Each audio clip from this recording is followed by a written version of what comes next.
Welcome to the Parent Pathways podcast from Trinity Episcopal School in Richmond, Virginia. In each short podcast, a faculty or staff member will answer parents' most asked questions, tell you a little bit about themselves, and share what they love about being a part of the Trinity community. I'm your host, Betsy Reed. All right, I am here with Chet, Childress, our Director of College Counseling. Hi, Chet. Hello.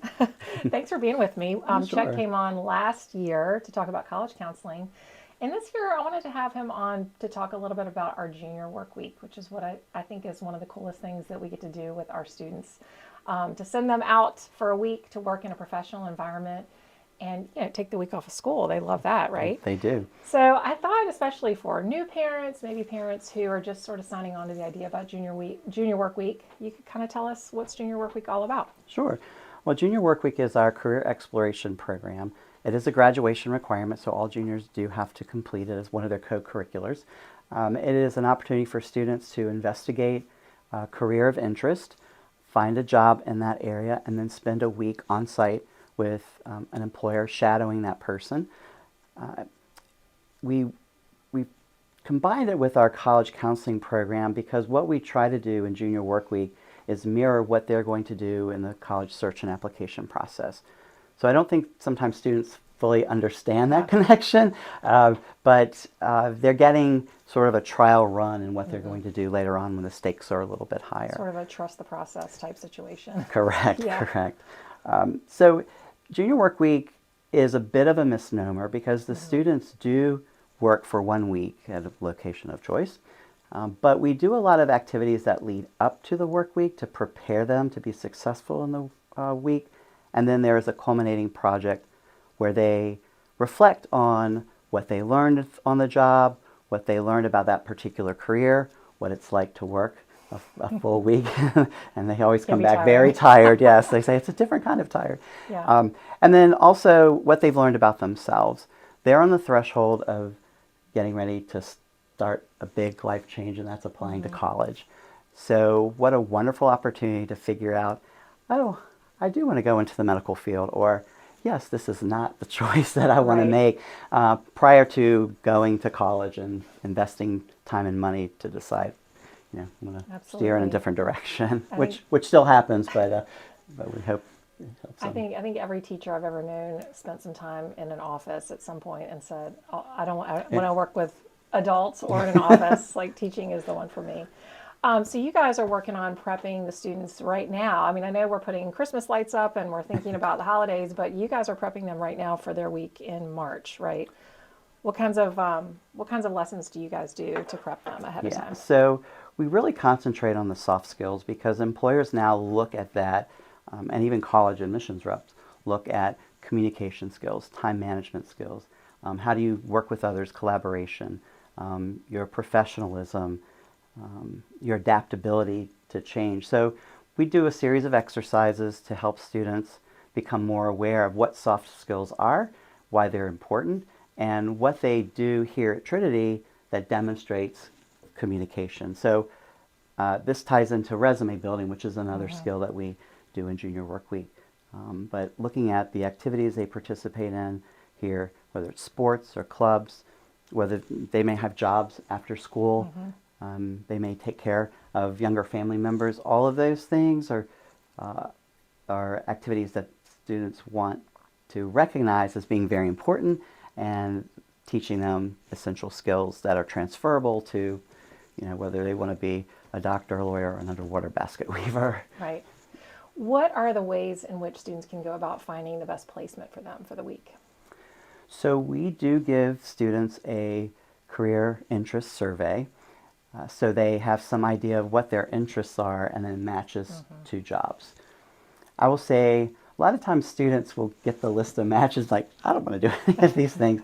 But that's one route. Another is a lot of people have an idea of that they want to go into a particular field, so they enter Junior Work Week with an idea of what they want to do.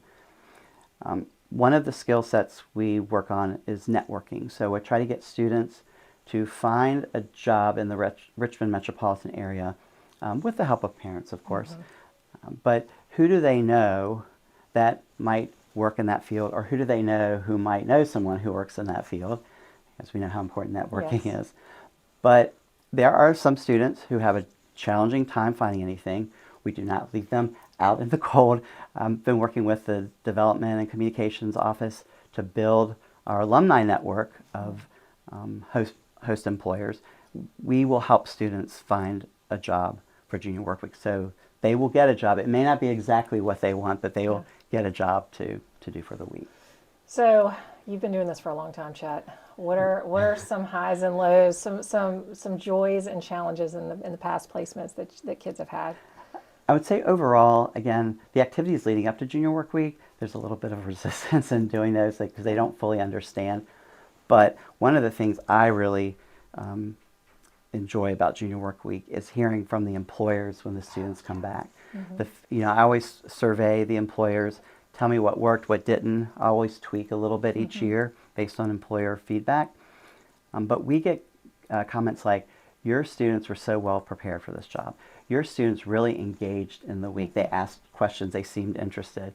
I've even gotten comments back, your high school students were more impressive than the college interns that I have on site. So those are great things.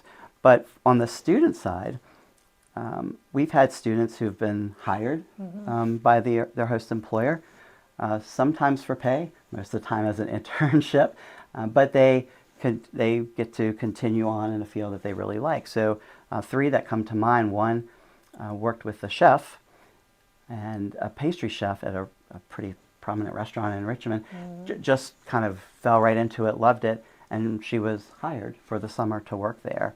Had another student who worked at a bridal shop, or did Junior Work Week at a bridal shop, and then was hired to work there. And another student who was hired by the film production company that he worked for during Junior Work Week. Wow. So there are opportunities out there for students to continue on if they like the job and they impress the employer. Absolutely. I'm going to be stuck on that pastry chef idea for a little bit. That sounds fantastic.